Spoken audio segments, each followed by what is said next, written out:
Hello students, in this video we will do the last set of problems on chapter 2, and these are problems involving simple machines and mechanical advantage. So this first problem, number 41, we have a system of 3 pulleys here, and what these pulleys will allow you to do is apply only 1/3 of the force that would ordinarily be necessary to lift this 30 kilogram mass. Now the question asks you how much power is required to lift this mass 2 meters in 60 seconds. And it turns out that to answer that question, you don't need to know anything about the details of the system at all. You can just think about what's happening to the mass. So you can use the relationship that the work that's done on the mass equals the force times the distance that the mass moves. Now this is the force applied to the mass and the distance that the mass moves. So this is mg. Now you might say, wait a minute, the mechanical advantage of the machine lets it be 1/3 mg. Yeah, but I don't have to even think about the machine. I can think about just what happens to the mass. The distance is 2 meters. So this is just going to be 2 mg. And so this comes out to 2 times 30 times 10. So this is 2 times 30 kilograms times, fix this, 10 meters per second squared. And so this will come out to 600 joules. Now the power is the work divided by the time. This is an average power, and it says 60 seconds. So this is 600 over 60. So this is 10 watts. And that's answer choice B.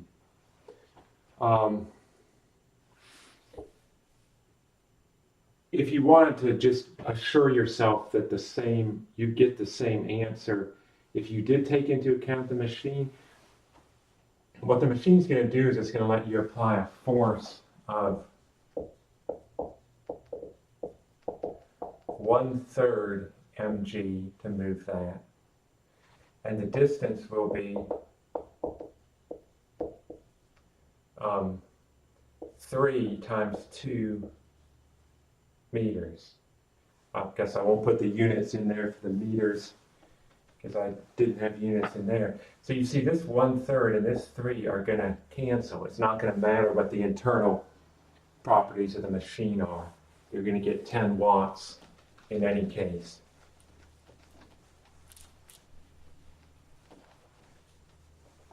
Whenever you can ignore complicated information, do so. Okay, 42. This is a complicated looking thing, and it's maybe not the easiest to understand or the easiest to explain. So this is a compound bow that you would use to shoot arrows. And it uses these funny pulleys that aren't centered. The place where the pulley rotates is not the center of that wheel, the pulley.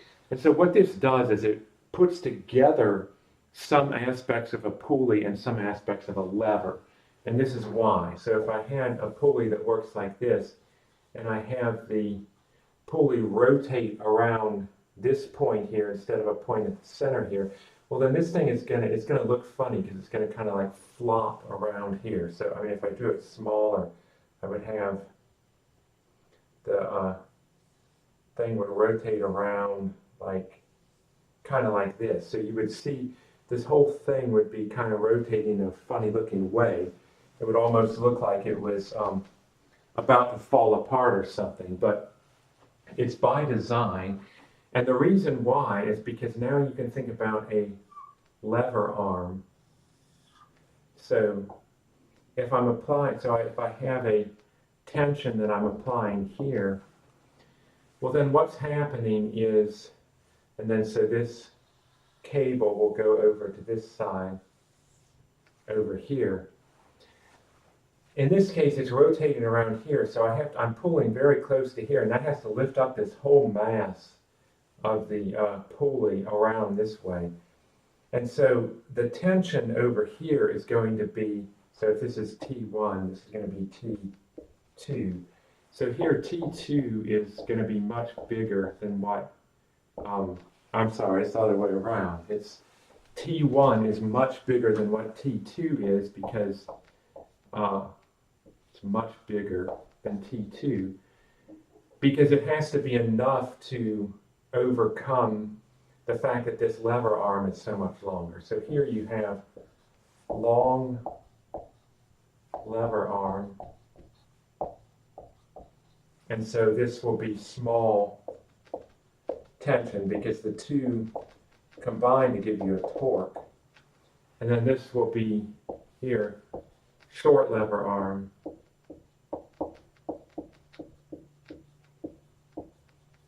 And so then that's going to have to require large tension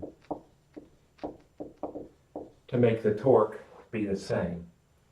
So that's what the basic principle is here. Now we look back at this specific example, and the whole point of this mechanism is to make the force that's being applied by the bow increase actually as the arrow is released. I didn't draw the arrow here. The way the arrow would go through here. In this case, the arrow would go through here. So at this point, you've pulled the bow all the way back, and you're about to release the arrow. Here, you've released the arrow, it's starting to go forward, but it's still on the string. It hasn't left the string yet. So the thing is that this is pulling it. It's about to leave the string.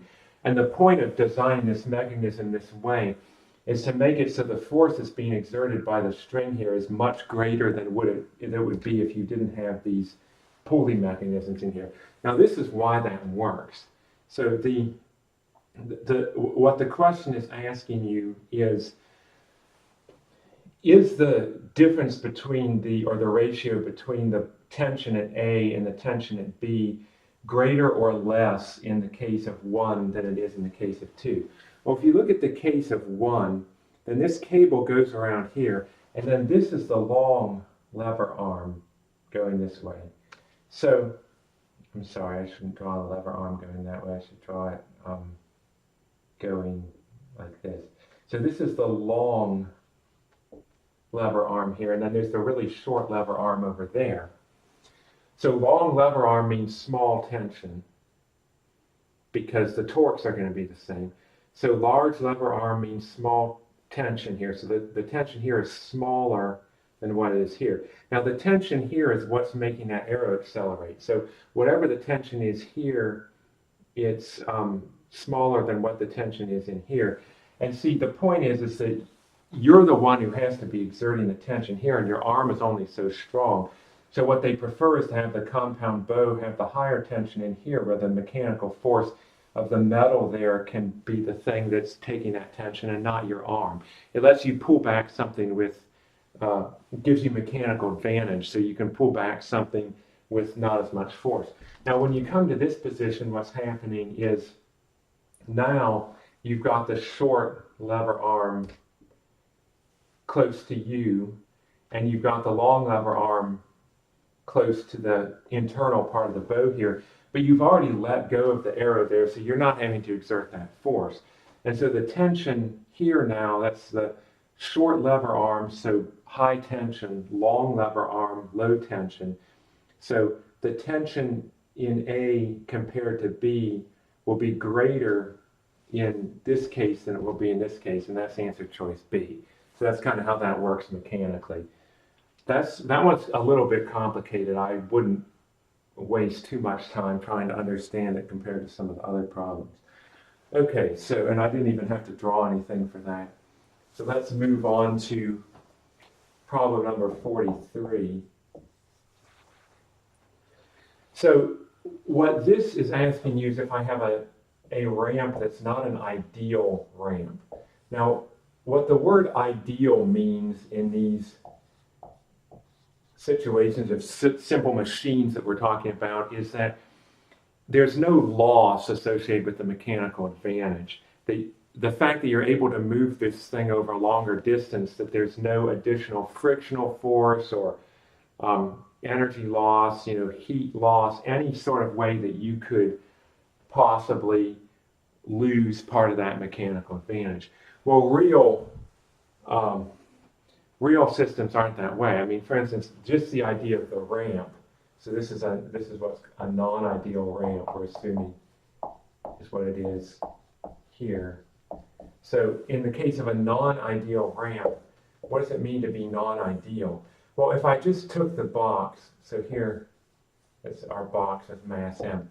If I just took the box and lifted it myself up onto the platform, then there's not much friction involved in that because I'm just moving it through the air. Whereas any real ramp that you use, you're going to slide this up the ramp, there's going to be a frictional force that's pushing back. And so practically speaking, the amount of force you're going to have to exert to get it to go up the ramp is going to be more than just mg sine theta. It's going to be, well, you're going to have mg sine theta plus whatever is necessary to overcome some frictional force going back in order to get it to go up there. So this thing here is friction. So in a non-ideal ramp, they give you 4 choices for how the force and the amount of work would change when you're applying this non-ideal ramp. And so they say, first of all, would the amount of force you have to apply increase and the amount of work that you would have to do decrease? No, that's false for 2 reasons. First of all, it would be the worst kind of machine to actually make your force increase. That does the opposite of what you want to do. You want to make your force decrease. That's the whole point of these machines. I mean, you could have one that would make the force increase, like if you put a bunch of glue on the ramp to where you have to put even more force in it to push it up the ramp than you would just to lift it up there. But that would be counterproductive and you would never do that. So that's not right. Would the force decrease and the amount of work increase? This turns out to be the right answer. Now, the reason why is because the machine, even though it's not ideal, it will still take you less force. Well, we're assuming it will, otherwise it would be silly to use this machine. It will take you less force to push this up the ramp than it would to just lift it up onto the platform. But there's some friction involved, so it's not going to, you're going to lose some of your work. You're going to have to expend a little bit more work because it's not just going to be this mg sine theta. You're going to have to fight a frictional force as well. So the total amount of work is going to be more. And you're still willing to do that because it's going to allow you to move things you wouldn't be able to move otherwise. I mean, what if this was like a 200 kilogram box and you can't just lift it up? And so you get a long ramp, you can slide up the ramp, there's some friction, it takes a lot of effort to do it, but it's something you can do even though it requires more work. So that's the right answer. Would it be more force and more work? It could be if you choose a very bad machine. Like I said, if you put glue on the ramp or something where it sticks to it, but that wouldn't be the answer you would expect because otherwise you wouldn't use that machine. Would it be less force and less work? You're never going to be able to get less work in this context. That's the no free lunch idea. So no, it won't be that one. So the correct one, or the best answer is answer choice B.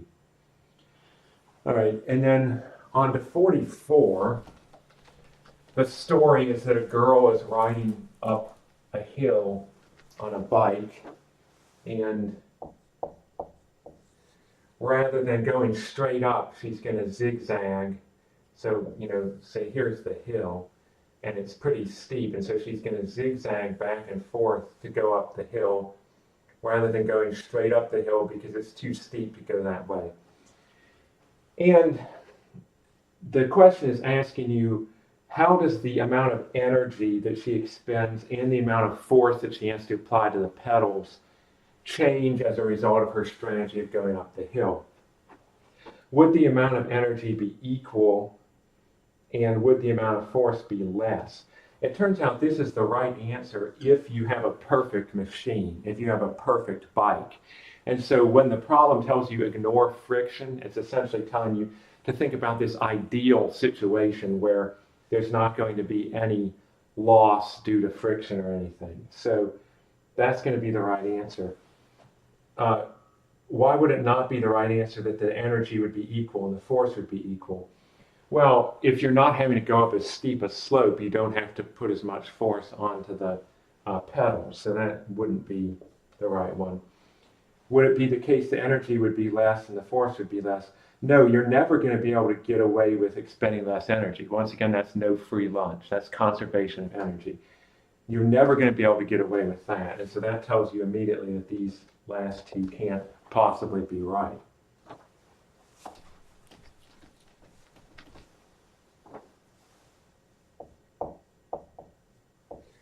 "45. It says that a scientist invents a machine that he claims can lift 30 kilograms, 1 meter, with expending 25 newtons of force. And asks, what is the minimum distance through which you would have to apply that force in order to achieve this? Now, this, once again, is a no free lunch application. There's going to be a minimum distance.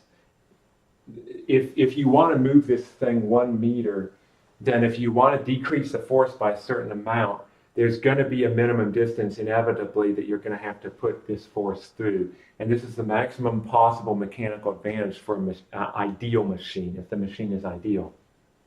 What would it be? Well, when I'm lifting the 30 kilogram mass, so the force necessary to lift the mass. Now, this is applied at the mass. So the way you think about it, you can have, the mass is here, it's attached to a rope, and then you have this machine, and I'll just call it machine, and we'll just think of it as a black box. It's just you don't know what it is. It just goes into the machine here, and then there's a cable that comes out here. Maybe there's pulleys in there or something. So this is the force you have to apply. So I'll say force U, but this is the force to lift the mass. So that's the force on the mass. The force to lift the mass is going to be mg. mg, which in this case is 30 kilograms times 10 meters per second squared. So that's 300 newtons. Now, the force of U, that's what the scientist is claiming, that it can be only 25 newtons. So if this was an ideal machine, the cost you would have to pay for this is, the minimum distance is going to be given by dividing those two numbers, because the work is going to be the same. So the minimum distance is 300 over 25. You could say newtons if you like, but they're going to cancel, and that comes out to 12. And the reason this is true is so that in both cases, the work, which will be the force times the distance, is the same.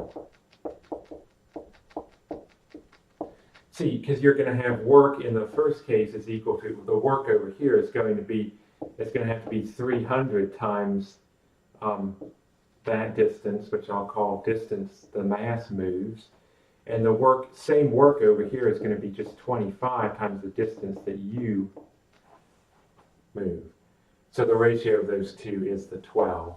And that's answer choice C.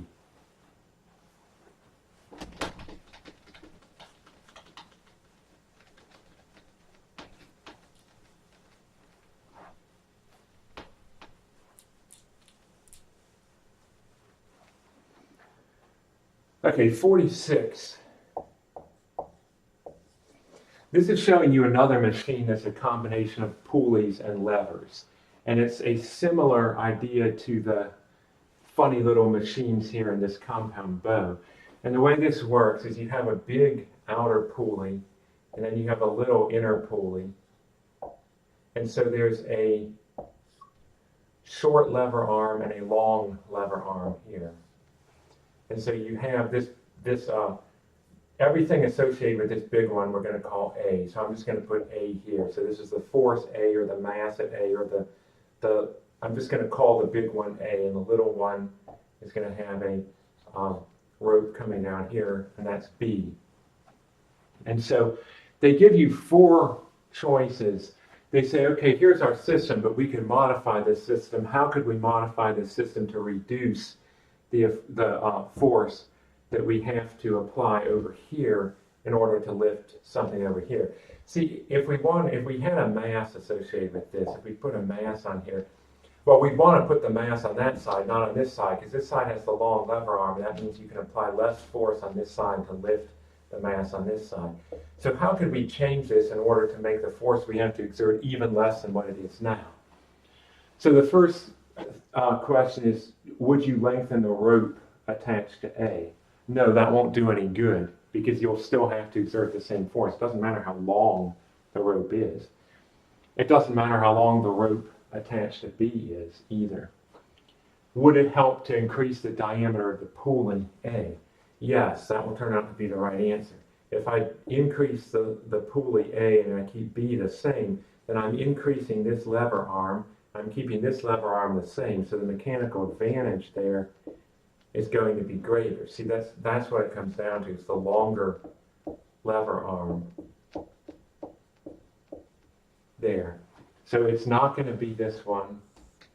It's not going to be this one. It will be this one. And it would be counterproductive to increase the size of B. I mean, say I keep A the same and then I increase the size of B. Well, then I keep this lever arm the same, but I'm increasing this lever arm. So I'm increasing the torque that's applied by this mass here. And that's bad, because it means that then I have to exert more force over here in order to move the thing. So the right one is this one, and that's answer choice C. Okay, 47.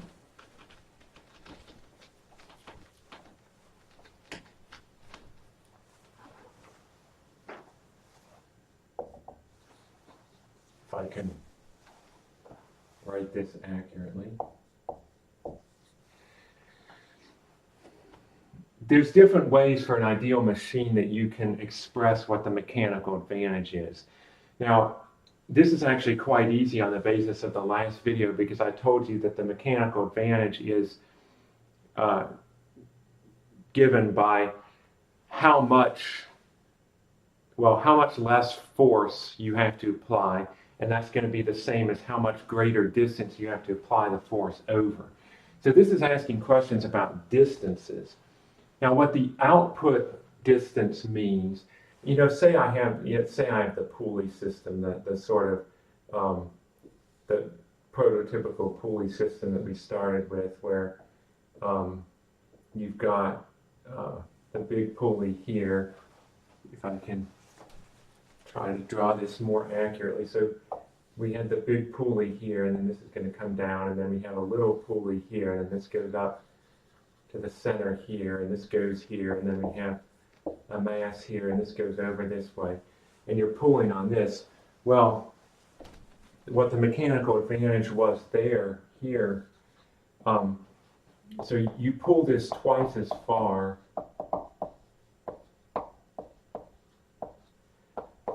so that you don't have to exert, so you exert half the force as what's exerted over here. So you can either express it as the mechanical advantage is how much longer you have to pull the rope, like how much the distance increases, or it's how much less force you have to apply. Here we're talking about the distance. Now the output is here, so this is the output because that's what it's actually doing, and then the input is over here because that's what you input. That's, you know, what you are putting into the system there. So would the mechanical advantage be output distance, the distance this moves, divided by input distance? No, that puts it backwards, because in this case the output distance would be just half what the input distance is, so you would get 1/2 here, and what you really expect to get is 2, so it's not that one. Would it be input distance over output distance? Yes, that's another way in which you can say it, because you're pulling this twice as far. That's what it comes to. The input has to be twice as big. Would it be output distance times input distance? No, that's totally wrong-headed. That wouldn't, that would be the same for an ideal machine, because here the output distance was 1/2, here the input distance was 2. You multiply those together and you get just 1. That would always be 1. That would never make any sense. Input distance plus output distance, no, that doesn't make any sense either, because it's not, Well, it's just wrong. So I don't want to say anything more about that. This was answer choice B. I forgot to mark that one there. Let me make sure that that's what they said. Yeah, that's answer choice B. Okay, and then we have one more.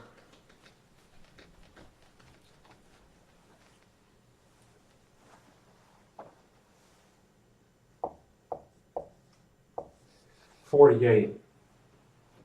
And this says you move a 1,000 Newton weight 1 meter by applying 50 newtons of force, and you do this using a ramp. And so this is going to be a very long ramp, and you can probably guess exactly how long. Well, you have to, or not guess, I guess, but figure out exactly how long. You want the minimum ramp length. Now the length is measured along the hypotenuse from here up to here, not along the floor from here to here. So we're going to assume there's no friction in this case. That's why I say minimum ramp length. If it was an ideal machine and there was no friction, how would this work? So you have the weight is, for some reason, I don't know why they gave it to you in newtons. It would have been probably more sensible to say 100 kilogram weight that you're going to, or mass that you're going to lift this. The weight is in newtons, the mass is in kilograms. But in any case, it's 1,000 newtons, that's the force. So, you can just redraw this.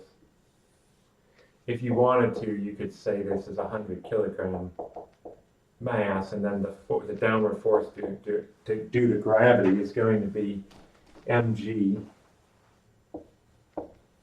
which is 100 times 1,000. I mean, what am I saying? It is 1,000. It's 100 times 10, which is 1,000 newtons. That's what this is saying.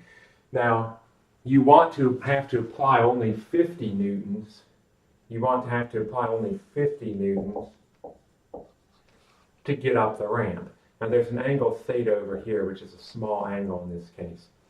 Now, you would have to remember from our inclined plane problems that the component of the gravitational force here going down the plane is mg sine theta.